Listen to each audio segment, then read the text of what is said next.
Hello दोस्तों। आज मैं आप सभी लोगों को एक ऐसी कहानी सुनाने जा रहा हूँ जिस कहानी का शीर्षक है कि मृत्यु अटल है। और हम आपसे उम्मीद करते हैं कि इस कहानी को आप ध्यान से समझेंगे, क्योंकि इस कहानी को सुनने के बाद आप अपने जीवन का जो जन्म का उद्देश्य है उसको बहुत अच्छी से समझ जाएंगे और मृत्यु से भय नहीं करेंगे। और वो कहानी ऐसी है कि एक चतुर व्यक्ति को काल से बहुत डर लगता था और वह सोचता था कि मेरी किसी भी क्षण मृत्यु हो सकती है। वह क्या करे। एक दिन उसे चतुराई सूझी और काल को ही अपना मित्र बना लिया। उसने अपने मित्र काल से कहा, मित्र, तुम किसी को भी नहीं छोड़ते हो, किसी दिन मुझे भी गाल में धर लोगे। काल ने कहा, ये मृत्यु लोक है, जो आया है उसे मरना ही है। सृष्टि का यह शाश्वत नियम है, इसलिए मैं मजबूर हूँ। पर तुम मित्र हो, इसलिए मैं जितनी रियायत कर सकता हूँ करूँगा। तुम मुझसे क्या आशा रखते हो, साफ साफ कहो। व्यक्ति ने कहा, मित्र, मैं इतना ही चाहता हूँ कि आप मुझे अपने लोग ले जाने के लिए आने से कुछ दिन पहले एक पत्र अवश्य लिख देना, ताकि मैं अपने बाल बच्चों को कारोबार की सभी बातें अच्छी तरह से समझा दूँ और स्वयं भी भगवान भजन में लग जाऊं। काल ने प्रेम से कहा, यह कौन सी बड़ी बात है, मैं एक नहीं आपको 4 पत्र भेज दूंगा। चिंता मत करो, चारों पत्रों के बीच समय भी अच्छा खासा दूंगा, ताकि तुम सचेत होकर काम निपटा लो। वह व्यक्ति बड़ा ही प्रसन्न हुआ, सोचने लगा कि आज से मेरे मन में काल का भय भी निकल गया। मैं जाने से पूर्व अपने सभी कार्य पूर्ण करके जाऊंगा, तो देवता भी मेरा स्वागत करेंगे। दिन बीतते गए, आखिर मृत्यु की घड़ी आ पहुंची। काल अपने दूतों सहित उसके समीप आकर बोला, मित्र, अब समय पूरा हुआ, मेरे साथ चलिए। मैं सत्यता और दृढ़तापूर्वक अपने स्वामी की आज्ञा का पालन करते हुए एक क्षण भी तुम्हें यहाँ रहने नहीं दूंगा। उस व्यक्ति के माथे पर बल पड़ गई, बुकड़ी तन गई और कहने लगा, धिक्कार है तुम्हारे जैसे मित्रों पर। मेरे साथ विश्वासघात करते हुए तुम्हें लज्जा नहीं आती। तुमने मेरे वचन का पालन नहीं किया कि आने से पहले पत्र लिखूंगा, परंतु तुम तो बिना किसी सूचना के अचानक दूतों सहित मेरे ऊपर चढ़ आए। मित्रता तो दूर रही, तुमने अपने वचन का भी पालन नहीं किया। काल हंसा और बोला, मित्र, इतना झूठ तो ना बोलो। मैंने आपको एक नहीं 4 पत्र भेजे, आपने एक भी उत्तर नहीं दिया। उस व्यक्ति ने चौंक कर पूछा, कौन से पत्र? कोई प्रमाण है? मुझे पत्र प्राप्त की कोई भी डाक रसीद आपके पास है तो दिखाओ। काल ने कहा, मित्र, घबराओ नहीं, मेरे चारों पत्र इस समय आपके पास मौजूद हैं। मेरा पहला पत्र आपके सिर पर चढ़कर बोला, आपके काले सुंदर बाल उन्हें सफ़ेद कर दिया, और यह भी कहा कि सावधान हो जाओ, जो करना है कर डालो। बनावटी रंग लगाकर अपने बालों को काला कर दिया और पुनः जवान बनने के सपनों में खो गए।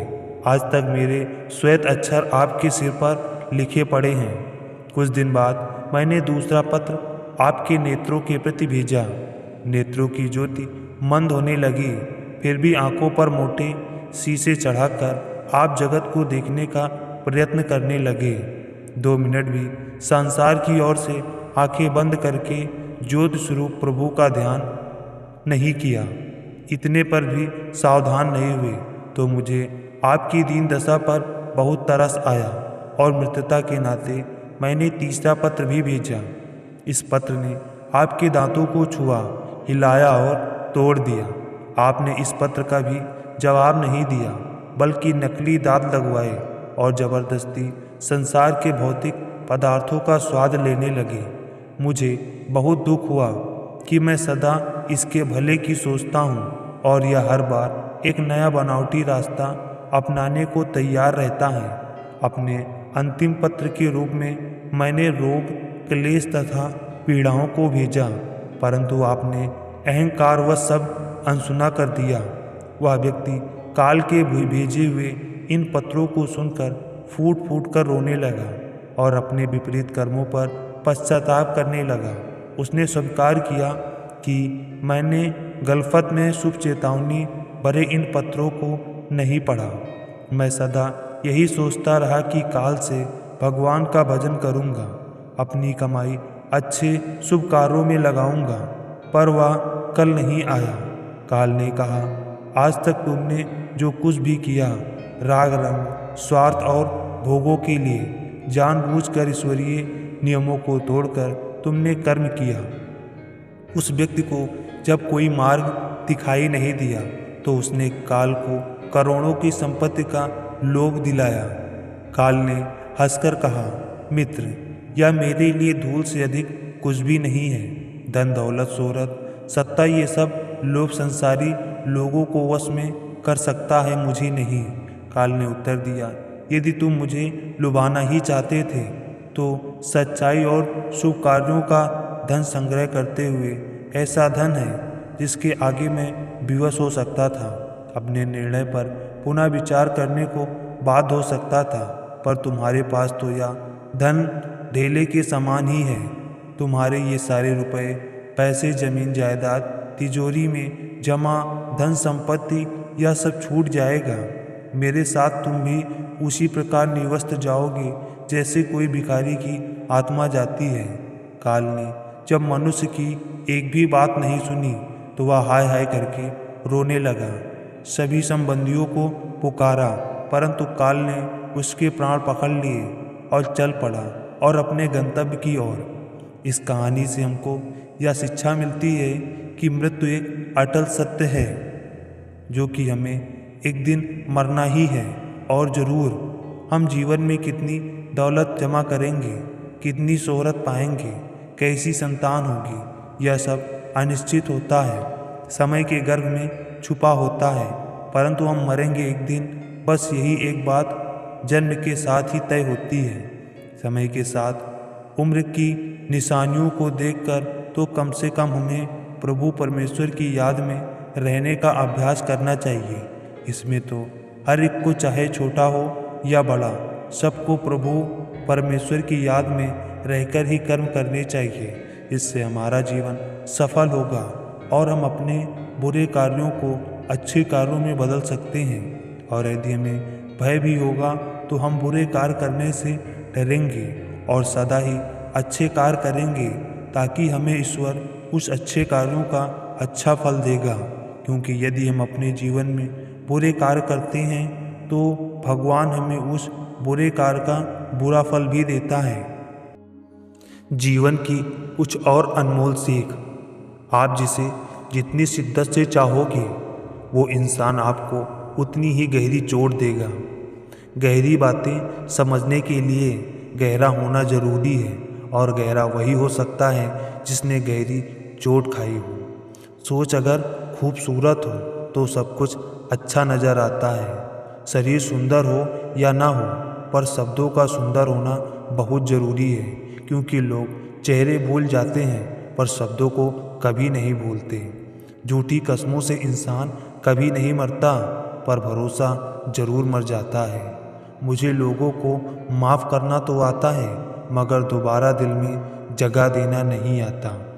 दिल का साफ होना भी गुनाह है। आज के ज़माने में यहाँ हर इंसान बस फ़ायदा उठाने को सोचता है। छोटी सी सही, मगर आप अपनी एक अलग पहचान ज़रूर बनाना।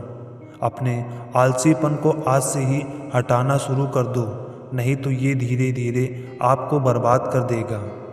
अगर सफलता के दरवाजे तक पहुंचना है तो उसके लिए मेहनत की चाबी को तो घुमाना ही पड़ेगा।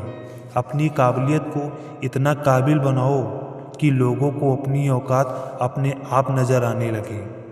भीड़ में शोर मचाने वाले भीड़ में ही रह जाते हैं। सफल तो वो होते हैं जो खामोशी से मेहनत कर जाते हैं। चलो अपनी तकदीर को एक नया मोड़ देते हैं। जी तोड़ मेहनत से मंजिल की मुश्किलों को तोड़ देते हैं। दुनिया की सबसे अच्छी दवा है जिम्मेदारी। एक बार पी लीजिए साहब, जिंदगी भर थकने नहीं देगी। जो इंसान बुरे वक्त में भी पॉजिटिव सोचता है, उसको सफल होने से कोई नहीं रोक सकता है। कोई नहीं चाहता मेहनत करना, मगर ये जिम्मेदारियाँ सब करवा देती हैं। ज़िंदगी में उस लेवल तक पहुँचो जहाँ लोग तुम्हारी कद्र करें और तुम्हें खोने से डरें। जब आप आलस करते हो तो सब कुछ मुश्किल लगता है, लेकिन जब आप मेहनत करते हो तो सब कुछ आसान लगता है। जिस काम को करने का मन ना हो वह सबसे अच्छा टाइम है और उस काम को करने का। रुकावटें सबके रास्ते में आती हैं। कोई थककर किस्मत को कोसता है तो कोई किस्मत से लड़कर अपनी तकदीर लिखता है।